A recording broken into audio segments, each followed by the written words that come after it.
François Ntakirutimana. My name is Francis Ntakirutimana.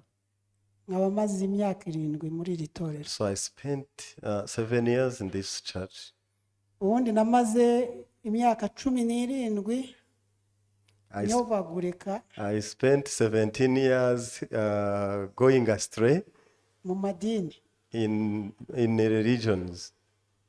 Nta cyizere na gike nari mfite cyuko nzajya mu ijuru. And I have no hope that I will go to heaven. Ariko ubu ngubu nageze mu ijuru mu buryo bw'umwuka. But now spiritually I'm staying in the heaven. Ndi umwana w'Imana. I'm a child of God. Ndi umukiranutsi. I'm righteous. Ariko cyagiye muri ya myaka 17 nta na rimwe nigeze mpamya ko ndi umukiranutsi. So but within 17 years back then I never testified that I'm righteous. Okay, ibi byiringiro ntago ari byo gucecekwa. So and this hope is not to keep.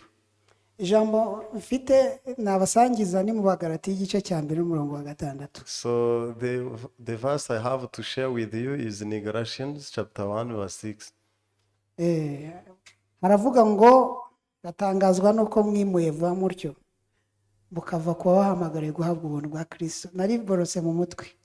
So I memorized this verse. Mukajya ku bundi butumwa. You shifted to the other gospel. Unyamara si ubundi ahubwo ni ikindi. And the Bible says it is not another gospel but it is another thing. Nihagira umuntu babwira ubutumwa butari nk'ubwo twababwirije mbere. And if anybody preaches you the different gospel, yaba ari twe cyangwa marayika, either us or the angel, avumwe, must be cast. Ni kwiryo jambo rivuga.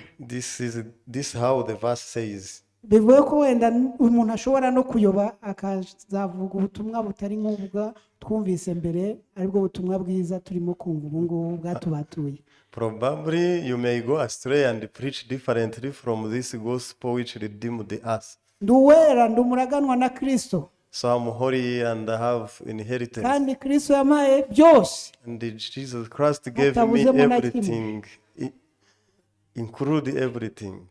Rero icyo nicyo nshima Imana kandi nshimira itorero nahawe n'Imana. That is my testimony and I thank the church that God had given me.